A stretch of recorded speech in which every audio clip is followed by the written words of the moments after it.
एक दिन घोषणा हुई, स्वयंवर सभा में सब विराजमान हैं, राजा की वीर प्रतिज्ञा ये धनुआ द्वारा पूर्ण होगी, जो वीर धनुष को तोड़ेगा सीता उसको अर्पण होगी। और यह सुनकर सभी जल्दी जल्दी चले।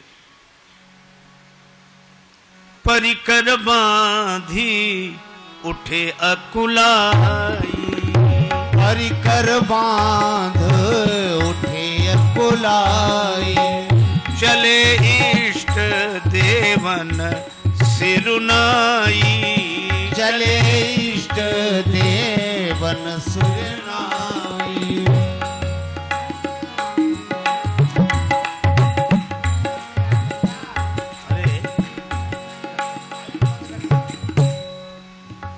चले इष्ट देवन सिरुनाई, चले इष्ट देवन सिरुनाई।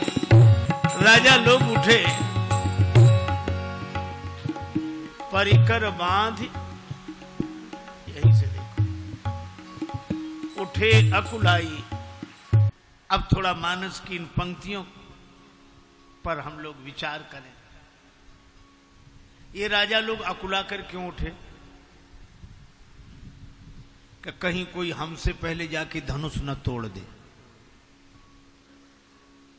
इसलिए जल्दी जल्दी जा रहे हैं, कमर कसी अकुला कर चले। और जो काम सबसे पहले करना चाहिए वो बाद में किया, इष्ट देवन सिरुनाई। और इष्ट देवताओं को पहले प्रणाम करना चाहिए, पर बाद में। एक सज्जन कह रहे थे कि इष्ट देवों ने इनकी प्रार्थना सुनी क्यों नहीं? का इष्ट देव भी मजबूर हैं। मान लो अनेक राजा इकट्ठे हैं, उनमें 100 राजा ऐसे हैं जो गणेश जी के भक्त हैं, तो एक राजा जा रहा धनुष तोड़ने, वो कह रहा है हे गणेश जी महाराज हमसे धनुष तोड़वाना, तो सभा में बैठे हुए 99 कह रहे हैं गणेश जी महाराज इससे धनुष मत तोड़वाना, नहीं हम क्या तोड़ेंगे। अब गणेश जी के साथ बड़ी समस्या कि वो एक की सुने कि 99 की सुने। अच्छा, मजे की बात यह कि जिससे धनुष नहीं टूटता था वो भी 99 में शामिल हो जाता था। वो कहता था हमसे धनुष नहीं तोड़वाया तो कोई बात नहीं, लेकिन अब इससे मत तोड़वाना, नहीं हमारी बड़ी हंसी होगी। बोलो,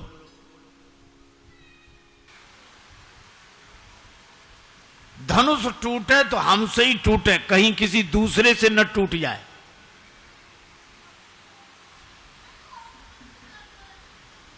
पर किसी से धनुष हिला भी नहीं, तो ये इकट्ठे हो गए। इकट्ठे कितने हुए? 10,000 राजा इकट्ठे हुए। अच्छा, अब जरा विचार करना आप, 10,000 राजा ये इकट्ठे हुए कि एक हैं? देखो, इकट्ठे होना अलग बात है, एक होना अलग बात है। मान लो 10,000 राजा मिलकर धनुष तोड़ देते तो विवाह किसका होता? विवाह तो किसी एक का ही होता कि नहीं? तो इन 10,000 राजाओं से कोई पूछे कि वो एक कौन होगा, तो 10,000 राजा बोले हमने पहले ही निश्चय कर रखा है कि पहले तो मिलके धनुष तोड़ दो, फिर आपस में लड़ेंगे, जो जीत जाएगा उसी का होगा। अब आप विचार करो, जिन्होंने पहले ही ये निश्चय कर रखा हो कि बाद में तो लड़ना ही है, ऐसे संगठन से समाज का कल्याण होगा? ये इकट्ठे हैं, एक नहीं। और मैं कहता हूं कि भगवान की कथा में हम लोग इकट्ठे होकर आए हैं, और जब भगवान की कथा सुनकर जाएं तो एक होकर लौटें, यही सत्संग की सार्थकता है। हम इकट्ठे होकर तो आए हैं और एक होकर लौटे।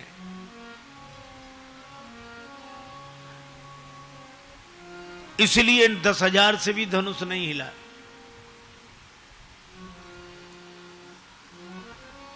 तब वयोवृद्ध, देखो राम कथा तो दर्पण है, प्रत्येक युग का सत्य दिखाई देता है। वयोवृद्ध महाराज जनक ने देखा कि समाज की समस्या का समाधान जब युवा शक्ति जागृत होगी तब होगा।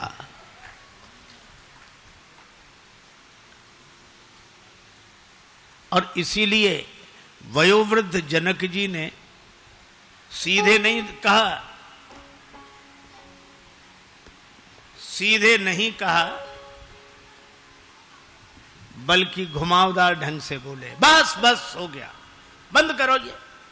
अब जनी को माखे भटमानी, कोई अभिमान न करे कि हम वीर हैं, हमने समझ लिया वीर विहीन मही में जानी, पृथ्वी वीरों से रहित हो गई। और ये कहकर देखा कि इधर लक्ष्मण जी की तरफ के असर हो रहा है कि नहीं, क्योंकि अगर लक्ष्मण जी खड़े हो जाएंगे तो राम जी खड़े हो जाएंगे। तो लक्ष्मण जी तो छोटे भैया हैं, राम जी बड़े भैया हैं, छोटे भैया के खड़े होने से बड़े भैया क्यों खड़े होंगे? कहीं इनका एक संबंध और है, लक्ष्मण जी का चरित्र है डंडे के समान और राम जी का चरित्र है झंडे के समान।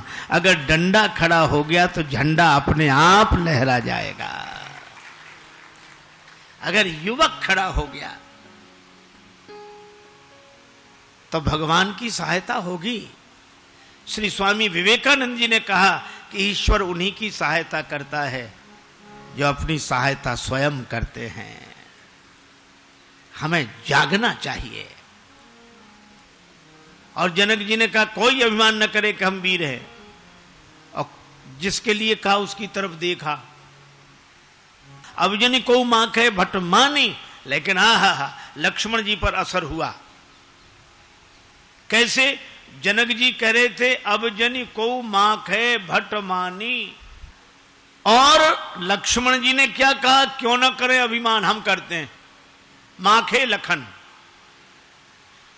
जनक जी कह रहे थे जनी को माखे, कोई अभिमान न करे, और लक्ष्मण जी ने माखे लखन कुटिल भई धो हैं, रदपुट फरकत नयन रिसों हैं, और लक्ष्मण जी उठकर खड़े हो गए।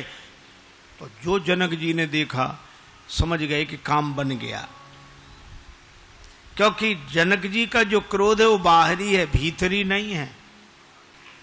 और जब नहीं रहा गया तो नाई राम पद कमल सिर बोले गिरा प्रमाण, राम जी के चरणों में प्रणाम किया, फिर बोले सुनहु भानुकुल, सुनहु भानुकुल पंकज भानु, सुनहु भानुकुल पंकज भानु, सुनहु भानुकुल पंकज भानु, कहूं सुभावन कछु अभिमानु, सुभावन कछु अभिमानु, रघुवंशिन मह जहाँ को होई, तेहि समाज यस कहि न कोई, सुनो भानुकुल पंकज भानु, सुनहु भानुकुल पंकज भानु, सुनहु भानुकुल पंकज।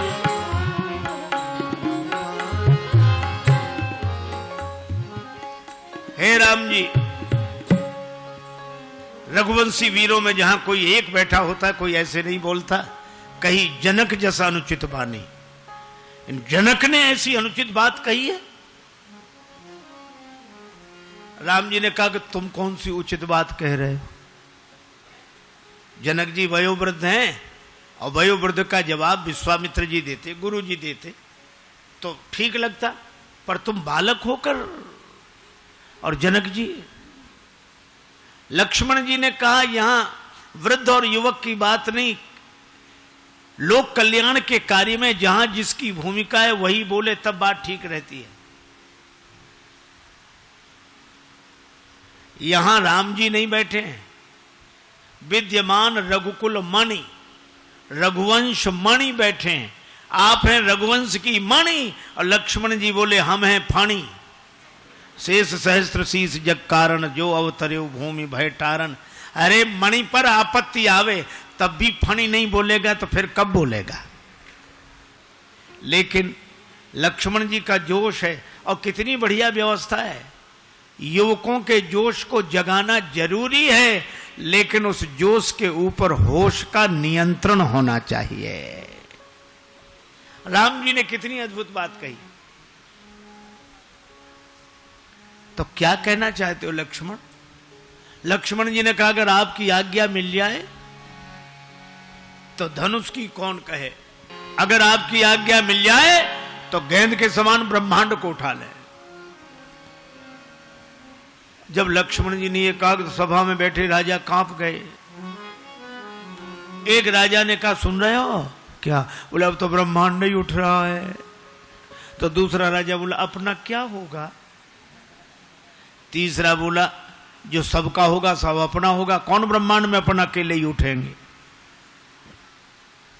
तब तक लक्ष्मण जी कुछ कह रहे थे। एक राजा बोला हमने पहले ही कही थी कि घर चलो, तुम ही बैठे रहे यहां तमाशा देखने।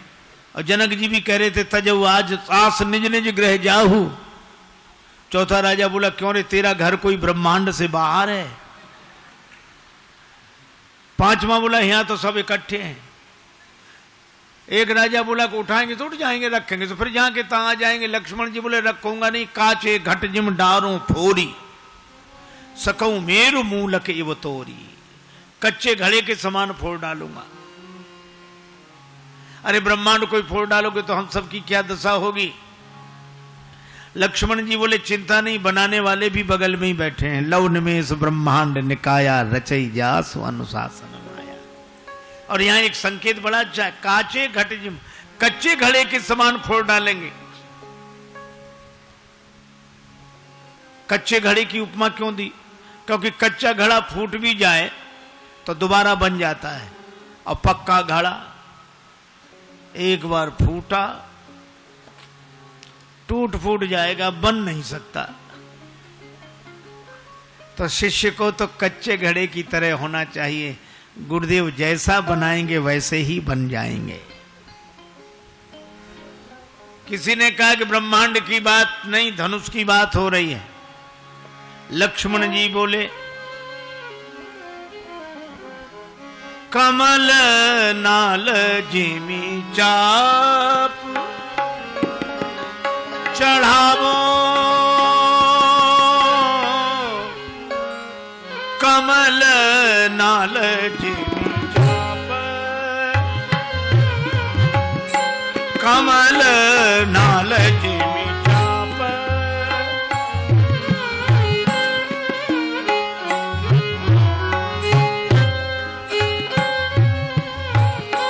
कमल नाल जिमी चाप,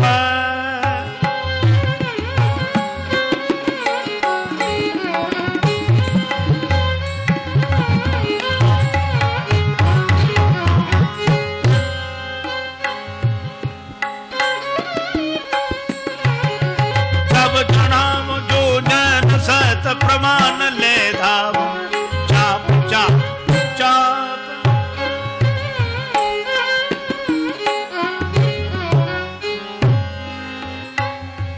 कमलनाल की तरह धनुष को चढ़ाकर 100 योजन तक ले जाऊं, छत्रक दंड की तरह तोड़ डालूं। इतनी शक्ति है। लक्ष्मण जी बोले हमने कब कहा कि हमें इतनी शक्ति है। अच्छा शक्ति है नहीं तो इतने बड़े बड़े काम कैसे करोगे? ये तो निराशा की बात हुई।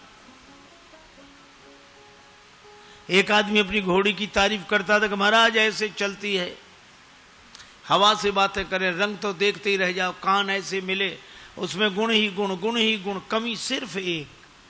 कौन सी कमी? तो धीरे से कहता मर गई।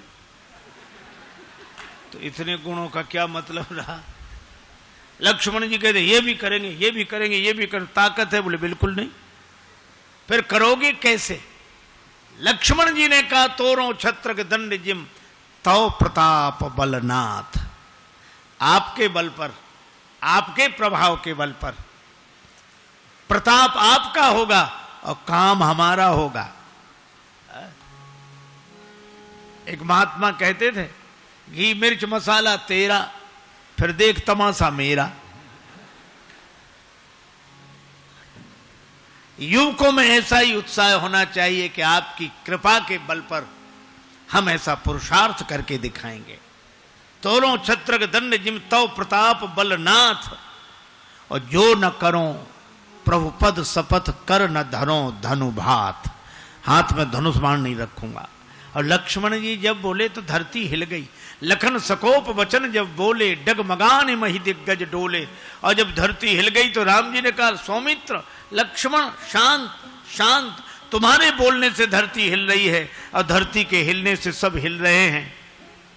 तुम्हारे बोलने से धरती हिल रही है और धरती के हिलने से सब हिल रहे हैं।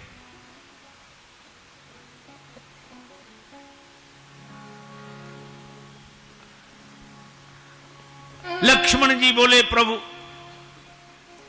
सब तो हिल रहे हैं लेकिन अभी दो नहीं हिल रहे हैं। दो कौन नहीं हिल रहे हैं?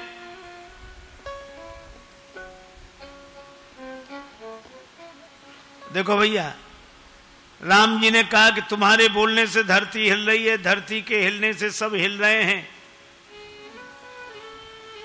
लक्ष्मण जी ने कहा कि दो नहीं हिल रहे हैं अभी भी। कहा कौन? बोले एक धनुष और दूसरे आप।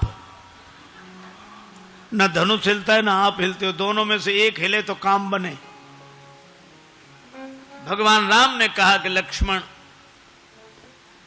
पूर्व दिशा में सवेरे जाग कर देखो, सूर्योदय बाद में होता है, पहले अरुणोदय होता है। अरुणोदय हुए बिना सूर्योदय नहीं होता। पूर्व दिशा में लालिमा छा जाती है तब सूर्य भगवान प्रकट होते हैं। राम जी ने कहा कि लक्ष्मण तुम मुझसे कह रहे हो कि आपका प्रभाव सूर्य है, देर में उगे तो किसे कष्ट नहीं होगा।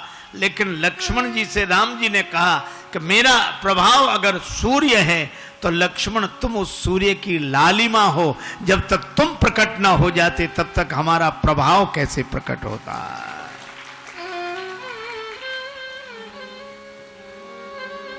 और मानो लक्ष्मण जी ऐसे युवक हैं जो लालिमा की तरह है, और जब लालिमा प्रकट होती है तभी राष्ट्र का अरुणोदय होता है। और जब ऐसा समय देखा विश्वामित्र जी ने, तब तुलसीदास जी कहते हैं अगर राम जी धनुष तोड़ दो। अब राम जी ने जो सुना, न हर्ष है न विषाद है, सुन गुरु वचन चरण सिरनावा, हरस विषाद न कछूर आवा। क्योंकि राम जी जानते धनुष टूट गया, गुरु जी के निश्चय में तो टूट गया और गुरु जी के संकल्प में टूट गया। अब मुझे तो केवल जाकर हाथ लगाना है। और मुझे लगता है कि कार्य करने वाले युवकों में यही भावना होनी चाहिए कि हमें तो हाथ लगाना है।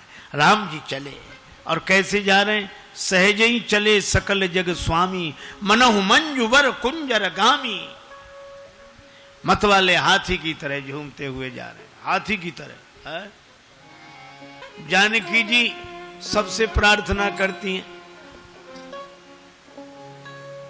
हे शंकर भगवान धनुष आपका है, हे भवानी माता आशीर्वाद आपका है, हो प्रसन्न महेश भवानी।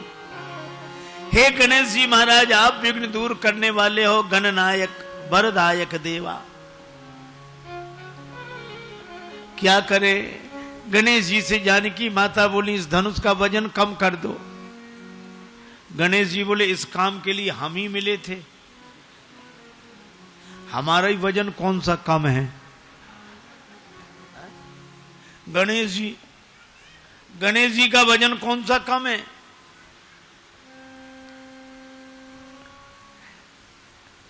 पर जानकी जी ने कहा आप वजन कम करने की कला में कुशल है। जितने तुंदिल स्थूल काय आप देखते हैं, अगर वजन उसी माप से होता तो बेचारे चूहे की क्या हालत होती जो आपका वाहन है। और बात कितनी बढ़िया है, हमारे यहां प्रथम पूज्य उसे कहा गया कि छोटे से छोटा व्यक्ति भी जिसका वजन उठा ले, वही हमारे यहां प्रथम पूज्य है, बड़ा है। हम बड़ा उसे नहीं मानते कि जिसका वजन बड़े बड़े ना उठा पाए, छोटे से छोटा भी वजन उठा ले। चूहा भी जिसका वजन उठा सकता हो वह हमारे यहां प्रथम पूज्य गणेश जी हैं। तो जानकी जी ने कहा कि धनुष से भी कह दो वजनदार उतना ही बना रहे, लेकिन राम जी उठाएं तो हल्का हो जाए।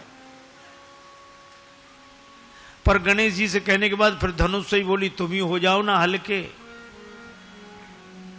धनुष बोला हल्के तो हो जाएं, वजन कहां ले जाएं? अपना वजन इन राजाओं पर डाल दो। क्यों? तुम वजनदार हो, इसलिए तुम हिल नहीं रहे हो। और ये राजा लोग इतने हल्के हैं, इनमें थोड़ा भी वजन नहीं है, ये बिना हिले मानते नहीं है। कुछ तो वजनदार हो जाएं, जिसमें जितना जर्फ है उतना ही वो खामोश है। अपना वजन इन पे डाल दो, तुम हल्के हो जाओ। धनुष बोला भरी सभा में हम हल्के हो जाएं? सभा में हल्के लोग भी भारी बन के बैठते हैं, और कोई अपने को हल्का सिद्ध करे। जानकी जी बोली सभा की ओर मत देखो, हो हरु और रघुपति ही निहारी। राम जी की ओर देखो, राम जी को देखकर हल्के हो जाओ। और कितनी अद्भुत बात है, राम जी कहां आ रहे हैं? हमारी तरफ आ रहे हैं। क्यों आ रहे हैं? हमारा वजन उठाने आ रहे हैं। श्री जानकी जी ने कहा कि जिसका वजन उठाने के लिए भगवान स्वयं चलकर जिसके पास आ रहे हों, वो भी चिंता के बोझ से हल्का नहीं होगा, तो फिर और कौन हल्का होगा? हो हरु और रघुपति ही। भगवान ने धनुष की ओर देखा, चितव गरुड़ लघु व्याल ही जैसे। दम के उदामिनी जिमि जब लयऊ, पुनि धनु नभ मंडल सम भयऊ। लेत चढ़ावत खेचत गाढ़े, काहु न लखा देख सब ठाड़े।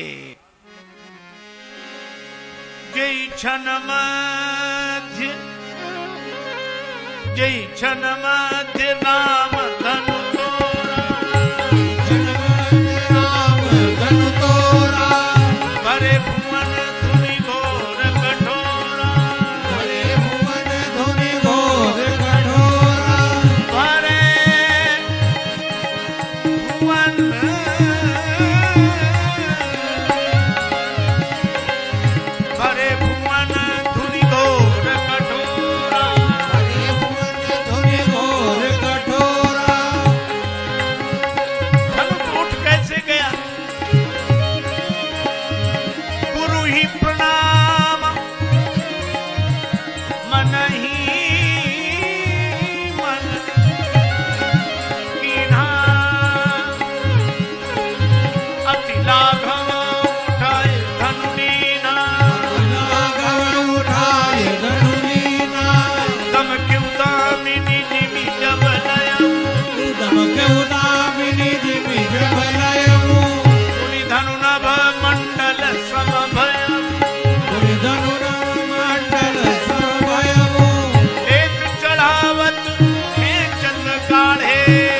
बार बार कुसुमांजलि छूटी, नाचई गावई विविध बधूटी। बार बार कुसुमांजलि छूटी, सब प्रसन्न हो गए, जय जयकार होने लगी। सभी प्रसन्न हुए धनुष के टूटने से, पर किसी ने धनुष से कहा धनुष तुम दुखी हुए होगे, जुड़े हुए थे आज तोड़ दिए गए। धनुष ने कहा अच्छा रहा कि हम तोड़ दिए गए। क्यों? धनुष बोला जब हम जुड़े थे तो दूसरों को तोड़ते थे, अच्छा बोलो धनुष जुड़ा रहेगा, उस पर से बाण चलेगा तो दूसरे टूटेंगे कि नहीं? धनुष बोला हम जुड़े थे तो दूसरों को तोड़ते थे, और आज टूटे हैं तो दो को जोड़कर टूटे हैं, इसलिए हमारा टूटना अच्छा। अहंकार जब जुड़ता है तो समाज टूटता है, अहंकार जब टूटता है तो समाज जुड़ता है। अच्छा आपने देखा धनुष से किसी ने कहा कि बड़े बड़े राजा तुम्हें उठाने आए, तब नहीं उठे, नन्हे से राजकुमार राम जी के हाथों उठ गए। धनुष ने कहा कि हम उठे भी तो राम जी के हाथों में उठे, अर्थात अगर अपनी उन्नति हो तो उन्नति के पीछे भगवान का हाथ देखे। बोले ऐसा उठना किस काम का कि गिर गए? बोले गिरे भी तो राम जी के चरणों में गिरे। गिरना हो तो राम जी के चरणों में गिरो, और अगर उत्थान हो तो भगवान की कृपा का हाथ देखो। लेकिन भगवान ने तुम्हें ऊपर उठाकर नीचे क्यों गिराया? भगवान हमें मुक्ति दे रहे थे ऊपर उठाकर, लेकिन मैंने कहा मैं इतने दिन मिथिला में रहा हूं, मुझे मुक्ति नहीं, भक्ति चाहिए। भगवान ने कहा भक्ति चाहिए तो चरणों में ही रहो। तो तुम्हारे दो टुकड़े क्यों कर दिए? बोले चरण भी तो दो हैं, और बिना द्वैत भाव के भक्ति कैसे हो सकती है? जिस में अकड़ थी वो कोदंड का दंड टूट गया, और जिसमें नम्रता थी वो रस्सी बच गई। श्री जानकी जी जयमाल लेकर आई। श्री सीता जी से कहा कि इन्हें जयमाल पहनाओ। श्री सीता जी ने माला उठाई, सुनत जुगल कर माल उठाई, पर प्रेम विवश पहिराई न जाई। श्री जानकी जी जयमाला पहना नहीं पा रही हैं, प्रेम में अत्यधिक विवश हैं, प्रेम ने बेवल कर दिया है।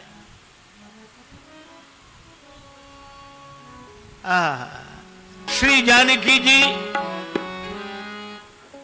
जयमाल पहना नहीं पा रही है। एक सखी ने राम जी से कहा कि थोड़ा आप सिर झुका दो, लली हमारी तनिक सी लला ने को झुक जाओ।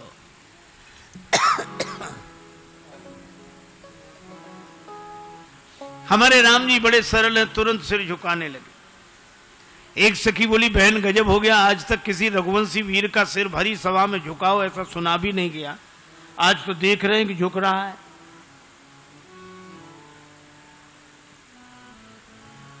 दूसरी सखी विनोद करते हुए बोली अपने मतलब के लिए बड़े बड़े झुक जाते हैं। लक्ष्मण जी ने सुना प्रभु कुछ भी हो जाए आप सिर मत झुकाना। राम जी सिर सीधा करके बैठ कर, सखियां बार बार कहें थोड़ा सिर झुका दीजिए सरकार, सिर झुका दीजिए। नहीं नहीं नहीं, हम क्षत्रिय हैं, वीर हैं। बोले आप कोई भी बने रहो, ये ससुराल है, यहाँ बड़ों बड़ों का सिर झुक जाता है। राम जी बोले नहीं हम सिर नहीं झुकाए। अब सखियों ने बड़े उपाय किए, अब राम जी सिर न झुकावें। आपने अनेक उपायों की चर्चा सुनी होगी, मुझे एक भाव बड़ा प्रिय है। राम जी ने सिर झुकाया नहीं, जानकी जी ने जयमाल पहनाई नहीं। सखियां तो कह रही थी करो प्रतीक्षा प्रेम से दुल्हा राजकुमार, सहज न पहिरन पाई हो विश्व विजय को हार। धनुष चढ़ावत लाड़नी जो तरसाई लाल, त्यों तरसई है सिय तुम्हें पहिरावत जयमाल। जैसा था गुमान आपको कमान खींचने में, वैसी ही मैं भी स्वाभिमानता दिखाऊंगी। और तुमने तरसाया यदि धनुष तोड़ने में, तो मैं भी जयमाल छोड़ने में तरसाऊंगी। युगल सरकार का विनोद लग रहा है भक्तों को, पर सखियों ने एक उपाय सोचा कि सिर झुका नहीं रहे, झूठे ही गाने लगे। गावई छवि अवलोकी सहे, गावई छवि अवलोक सहे, सिय जयमाल राम उर्मे, सिय जयमाल राम उर्मे। गावई छवि अवलोक सहे, गावई छवि अवलोक सहे, सिय जयमाल राम उर्मे, सिय जयमाल राम उर्मे। श्री सियाजू ने जयमाल डाल दी राम जी के गले में। अब राम जी बड़े हैरान, हमने सिर नहीं झुकाया तो जयमाल गिर कैसे गई, और जयमाल गिरी ना होती तो सखियां गाती कैसे, जरूर गिर गई है। अब राम जी ने सोचा गिरी है कि नहीं, अब गले में माला गिरी है कि नहीं ये देखने कैसे देखोगे, ऐसे तो देखेगा नहीं कोई। गले में माला गिरी है कि नहीं ये देखने के लिए जैसे ही राम जी ने सिर झुकाया, वैसे ही सिय जयमाल राम उर्मेली, सिय जयमाल राम उर्मे।